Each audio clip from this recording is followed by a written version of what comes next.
पिछले हफ्ते Pakistan cricket team की नई सिलेक्शन कमेटी का ऐलान हुआ जिसमें 3 लोग ऐड किए गए। अलीम डार जो कि इंटरनेशनल अंपायर हैं, इस डिसीजन की बहरहाल मुझे समझ नहीं आई, लेकिन हो सकता है ये एक टैक्टिकल डिसीजन हो जिसमें अलीम डार साहब से विकेट के हवाले से खिदमात ली जाएँ कि हम यहाँ कैसी विकेट्स बना सकते हैं, क्योंकि अंपायर जिस एंगल से मैच को देख रहा होता है उस एंगल से पूरे मैच को कोई भी नहीं देख रहा होता।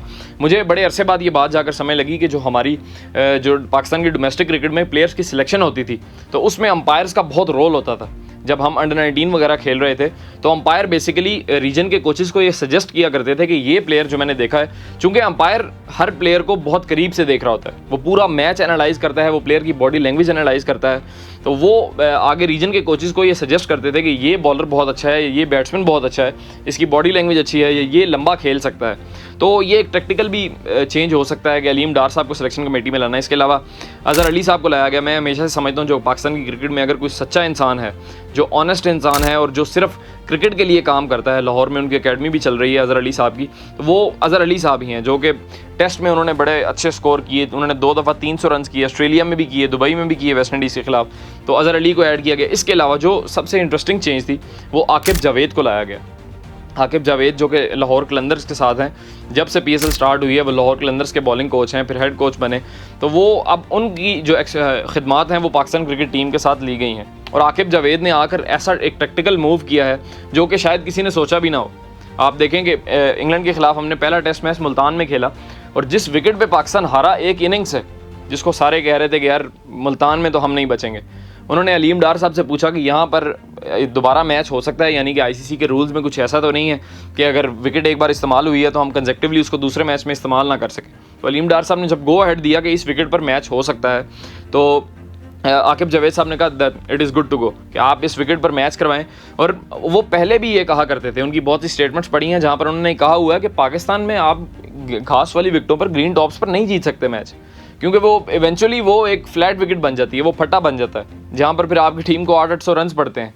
तो आकिब जावेद साहब ने आकर ये ऐसा मूव किया जो कि शायद किसी के भी ख्याल में नहीं था। हम ये सोच रहे थे कि शायद टर्निंग ट्रैक बनाया जाएगा या किस विकेट को तैयार करेंगे या मुल्तान में जैसा मौसम होता है कैसे तैयार की जाएगी। तो आकिब जावेद साहब ने कहा कि इसी विकेट पे मैच होगा जिस पर पहली पे हुआ था। लोगों ने भी इस पर बड़ा क्रिटिसाइज़ किया कि यार इसी विकेट पे मैच क्यों करवा रहे हैं। तो आप उसका रिजल्ट देखें कि पहली बार इस सीरीज़ में हमें एक उम्मीद पैदा हुई है सिर्फ आकिब जावेद साहब की वजह से, सिर्फ एक इंसान और एक मूव की वजह से, कि उन्होंने एक टैक्टिकल मूव किया है और हम अब एक ये मैच जीतने की सिचुएशन में आ गए हैं। हम पूरी सीरीज़ जीतने की सिचुएशन में नहीं आ सकते थे अगर हम ऐसे विकेट ना बनाते। तो एक चीज़ तो ये है कि आपको ये समझ आ गई कि अगर मूविंग फॉरवर्ड हम ऐसी ही विकेटों पे जीत सकते हैं। आप देखें कि ऑस्ट्रेलिया अपने मुल्क में कभी उन्होंने टर्निंग ट्रैक बनाए नहीं, उनकी एक स्ट्रेंथ है, वहाँ की विकेट्स हैं, बाउंसी विकेट्स होती हैं, वो वैसी ही विकेट्स होती हैं। आपने कभी देखा कि न्यूजीलैंड ने ऐसी विकेटें बनाई हों, फास्ट विकेट्स बनाई हों, उनकी वही विकेट हैं फास्ट, वो वहाँ खेलते हैं और उसी पर जीतते हैं। आप इंडिया में देखें, इंडिया ने कभी चेंज नहीं किया, वो SG का बॉल यूज़ करते हैं, वो उन्हीं टर्निंग ट्रैक्स पर खेलते भी हैं और जीतते भी हैं। और यही फार्मूला पिछली 18-20 सीरीज़ से इंडिया ने पकड़ा हुआ है। तो यही बात हम आपको समझाया करते थे कि आप ये घास वाली विकेटों पे नहीं जीत सकते। रमीज़ राजा साहब आए, उन्होंने कहा कि जी हम ऑस्ट्रेलियन मट्टी लाएंगे, हम बाउंसी ट्रैक्स बनाए। ओ भाई, कौन से बाउंसी ट्रैक्स, किसने बनाने हैं?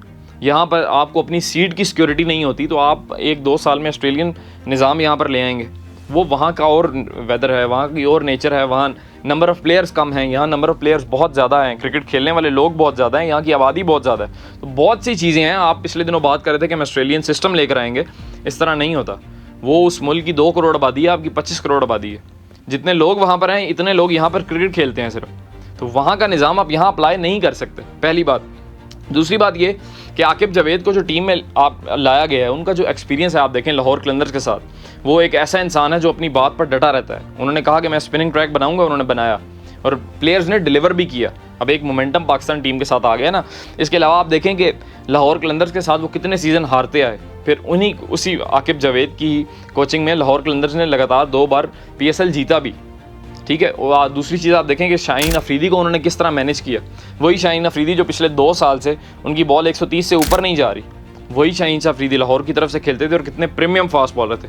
तो ये आकिब जावेद ने उनको मैनेज किया हुआ था ना, उनको कप्तानी भी दी, कितनी बेहतरीन कप्तानी PSL में की शाहीन अफरीदी ने। और फिर वही शाहीन अफरीदी थे जिन्होंने न्यूजीलैंड के खिलाफ कप्तानी की और आपने हाल देखा कि वो चलें, एक तो हारना जीतना तो बिल्कुल अलग चीज़ है ना, लेकिन आप उनका वो मोशन देखें, वो कोई मोमेंटम नहीं था उनकी कप्तानी में, कोई ऐसा कोई डिसीजन नज़र नहीं आया कि जिससे लगता होगा यार ये बंदा लॉन्ग टर्म चलेगा। वो ऑब्वियसली रिज़ल्ट हमारे सामने आ गए थे। और आकिब जावेद हो गए, यूनुस खान हो गए, मोहम्मद हफीज़ हो गए, ये ऐसे लोग हैं जो कि वाक़तन क्रिकेट के लिए काम करते हैं और क्रिकेट को समझते हैं और अपनी बात पर कायम रहते हैं। पीछे हमने यूनुस खान को देखा, उन्होंने बड़ी अच्छी बाबर के बारे में बातें की कि बाबर तो कप्तानी से बहुत बड़ा है और उसको बहुत ऊपर का सोचना चाहिए, कप्तानी तो उसके लिए बहुत छोटी चीज़ है। लेकिन बाबर कप्तानी में फंसे रहे और इन्हीं लोगों को आप अपने सिस्टम में नहीं लेकर आते, आप जान के नहीं लेकर आते, क्योंकि ये स्ट्रेट फॉरवर्ड लोग हैं, ये आपकी नहीं सुनेंगे। आप सिर्फ मेरी एक बात माने और आकिब जावेद को 2-3 साल का गो अहेड दें कि वो अपनी मर्ज़ी से टीम बनाएं और अपनी मर्ज़ी से उस टीम को खिलाएं। आप सिर्फ रिज़ल्ट देखिएगा। और इसी तरह आप यूनुस खान साहब के साथ करें कि उनको एज अ बैटिंग कोच लाएं और उनको फ्री हैंड दें, क्योंकि आप जिन लोगों को लाते हैं वो आपके येस मैन होते हैं। द मिसबाज, द वकार, यूनुसेस, आप उनको लाते हैं ना, तो वो आपके येस मैन होते हैं, इसीलिए तो आप उनको सिस्टम में लेकर आते हैं। और ऐसे लोग जो कि आपकी सुनते नहीं हैं, आप उनको सिस्टम में लाते भी नहीं हैं। लेकिन ऐसे लोग ही पाकिस्तान की क्रिकेट को आगे मज़ीद जाते हुए बेहतर कर सकते हैं। तो आकिब जावेद का इंक्लूजन एक अच्छा इंक्लूजन है और जिन्होंने टैक्टिकल मूव की है, फ़िलहाल वो पाकिस्तान के लिए काम कर रहा है। यानी कि हमें एक उम्मीद पैदा हुई है कि हम इस ट्रैक पर इंग्लैंड के 20 आउट कर सकते हैं। आपकी इसके बारे में क्या राय है, कमेंट सेक्शन में ज़रूर बताइएगा। बहुत शुक्रिया।